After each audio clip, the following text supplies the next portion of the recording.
season can be packed with fun, but it also can be a bit of stress too, especially when it comes to navigating social situations where alcohol is involved.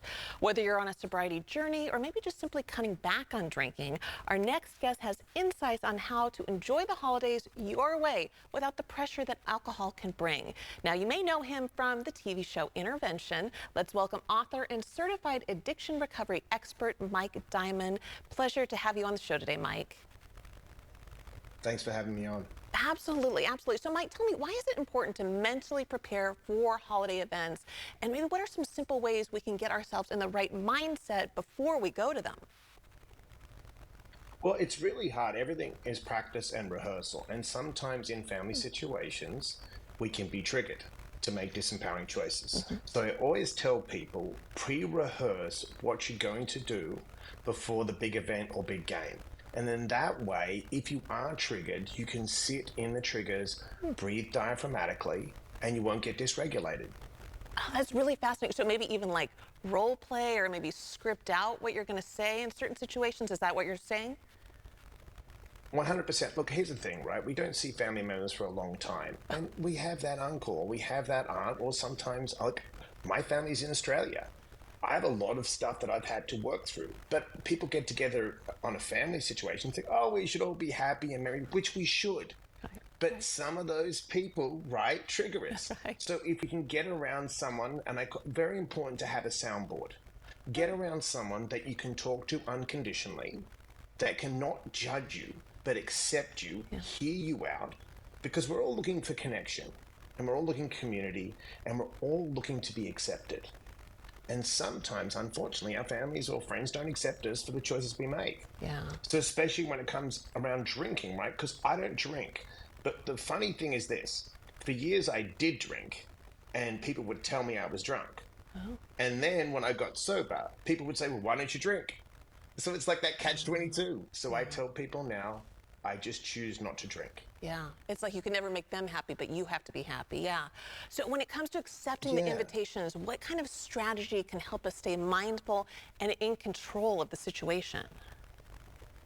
Okay, so there's two things you can do. If you really, like myself, who is in sobriety, and when I was in early recovery, I would ask if I could bring someone with me.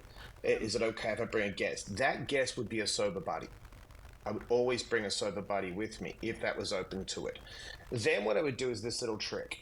So if you tell someone that you're on some kind of medication for your health or some kind of antibiotic, they will never force you to have a drink. Because if you notice, most medications or antibiotics, they tell you you can't drink. So what they'll actually do is they'll say, oh, no, Mike can't drink because he's on a medication. And you could make something up just for your wellness, or you're doing a little reset, or, you've got some blood work back. Anything to actually just get you out of that situation. So I always use those two strategies. And the third thing is this. If it's something that you really feel that you can't say no in the situation, it's okay to set a boundary and say to the person, you know what, I'm kind of jammed up right now, but would you like to grab a coffee or lunch, because I just can't make the event. Well, you hit upon it there. How do we set boundaries with our loved ones? Because like you said, we always have that maybe aunt or uncle that's going to ask us about things. But how do we stay part of the celebration and not feel guilty maybe about protecting our own sobriety and wellness? Well, I tell people this very simply. When you set a boundary, you don't have to be angry because a lot of people don't understand. I can't have one drink. I'm an alcoholic. I have 50 drinks. Right. So I always tell people, I'm not drinking today. That's it. Because it is day by day. And that way you set a boundary and you say to people, I'm just not drinking today. And you then pass the conversation on to them. There's a really incredible tool. Be more interested than interesting. So when someone asks you something, ask them something. Be curious about what's going on in their life. And if you could be curious about their life, because people love to tell you about their lives, right? Right. Then they leave you alone Yeah. and they give you space. Yeah. And they're not so concerned, and build rapport. So if someone likes sports, talk about sports. Ask them what they're doing in their job and how they keep, whatever it is, if you can build that rapport, they won't focus on the choices you're making. Yeah. And then that way it's easier to navigate and you won't feel uptight. And here's a very important thing: don't feel guilty for making an empowering choice, which is not to drink alcohol. Yeah. Yeah.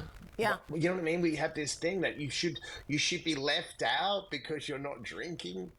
Like it's crazy. Right. Just it's okay. I'm not drinking, and own that, and that's Right. okay. Right. So I have to ask you, what about if you're hosting an event? What can we do to create a But supportive environment for our guests who may not be drinking alcohol? okay, I always say mocktails are great. Make seltzer water with different like this, and don't go the sugar. Go the low sugar. So mocktails are great. When I go to parties now, people always actually bring mocktails for me. There's like different soda waters, great foods, so you can actually set up, non-alcoholic beverages for people so they don't feel left out. Because you shouldn't have to feel left out because you want to be yourself, and that doesn't include drinking. That's a crazy stigma that we need to move on from. Mike, I can't thank you enough for being here. Great tips, great advice. And if you would like to purchase the book, A Dose of Positivity, Where Books Are Sold, you can find out more about Mike's work also by going to themikediamond.com.